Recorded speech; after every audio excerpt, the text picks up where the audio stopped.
Welcome back to Worthing CC's YouTube channel. Today's highlights brings you Worthing first team versus Hastings in a highly anticipated game. Worthing needing to win to secure promotion to the Premier League, but lost an early wicket. Nick Ballamy caught mid-wicket off Adam Barton. Hastings looking to stay in the hunt with a victory needed in this game. It was rain reduced down to 37 overs after very heavy rain early morning. It did well to get the game on, as you can see, a fair amount of sawdust. As you see, Dean Solway chop on for just one, leaving Worthing struggling at 8 for 2. That brings myself to the crease, and thankfully managed to get an early boundary away. Pulled over mid-wicket for 4 runs. Outfield pretty slow, especially for mid-August. You'd expect it to be brown. Before another boundary. Clipped through mid-wicket off Morgan, who is second highest wicket taker in the Sussex Division 2. Only second to our own Harry Dunn. As you can see him there picking up a pretty plum LBW. Alex Watkins promoted today in the absence of Don Clapp.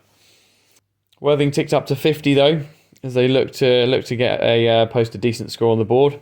AJ Wood coming in at 5 before playing across the line and chipping one up to short extra cover. 51 for 4 and struggling off 15 overs here. Very slow wicket. Brings Regali to the crease. Bang a little bit higher than normal, with a little bit of a hamstring problem at the moment at the back end of the season after plenty of overs. Unfortunately, though, gets out in the following over, chipping Page to cover. Good captaincy there, putting the fielders back to the edge of the ring. Regali tempted to go over the top and unfortunately doesn't get enough of it. Before I nick off for 8 for 19, leaving us 65 for 6. There's about a 10-minute delay before that over due to a dislocated finger. Fair play to the Hastings guys getting it back in place, but swapping keeper and Scowen taking the court behind just 2 balls later. Gavin Miles, plum LBW, following that as well, going back to one which he should have gone forward to. It's probably not the first time we've said go forward at the manor. That brings Harry Dunn to the crease at 85 for 7. Really looking to just get some points on the board at this stage. Harry Merritt-Bland gets a good slog sweep away over mid-wicket here. Favourably playing against the spinners and positively. For Dunn dispatches a short one to the leg side boundary. Thankfully bring up the 100. With just 7 overs to go, it was rain reduced to 37 overs, as you see there. Dunn gloving a lifting ball from Barton, who bowled in 1 over spells, but well managed as spinners were threatening on this wicket. Finwood comes in at number 10. He'll tell you that he's a better than number 10. Would like to see a few more runs from him as we move to next season. Merritt-Bland getting a friendly full toss there, smashes it down the ground to pick up a well-needed boundary. Good bit of fielding on the fence here. Merritt-Bland feeling like he needs to come back. Really good throw, and he is run out despite the Harry Dunn dive, leaving Worthing at 119 for 9 with just 10 balls left at the innings. Bonus points a little bit sporadic, but Worthing hit a boundary off the last ball with Josh Hyde finishing 9 off 7 and Finn finishing with 11 off 15. Quite important runs to take us to 6 bonus points. Worthing did need 8 bonus points if they lost today to stay ahead of Hastings going into the final day. Let's see how they got on in their response, chasing just 130 odd to win though. Hastings' top run scorer of the season, Harry Scowen, gets off with an early boundary, a little bit short from Regali. As I said, sort of struggling a little bit with a hamstring injury as we come to the end of a tough season for the Seamers.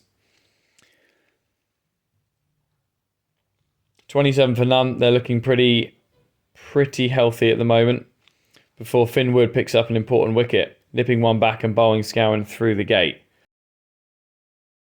An important wicket there for him.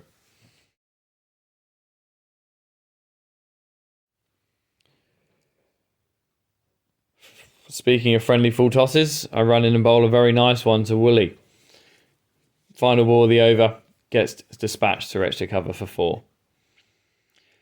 Harry Dunn feeling like he needs to bring himself on at this stage. Worthing chasing wickets. Another full toss down the leg side, unfortunately though, just paddled around the corner. Not a friendly full toss, but a little swing across the line brings down another boundary. Boundaries were coming far more regularly for Hastings at this stage, as you can see, moving swiftly on to 68 for 1. Again, not a very easy wicket to bat on. A lot of rain in the previous couple of days. But 50 partnership really puts them in control at 80 for 1. Not flying ahead of the rate, but just doing enough and obviously keeping wickets in hand, becoming pretty important. Josh Hyde picking up an important wicket though, caught a mid-off by Regali before a third wicket. Just a lovely little nick-off. Harry Merritt-Bland bowled very nicely actually.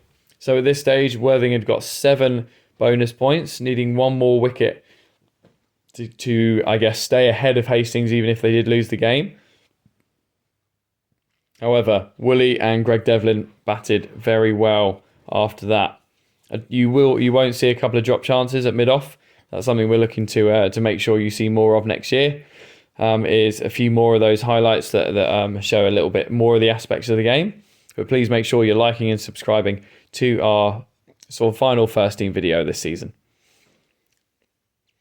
Devlin really came out and took the attack to the Worthing bowlers. Plenty of boundaries as he scored a very solid 32 not out off just 24 balls. The only person to really get hold of the strike rate throughout the day.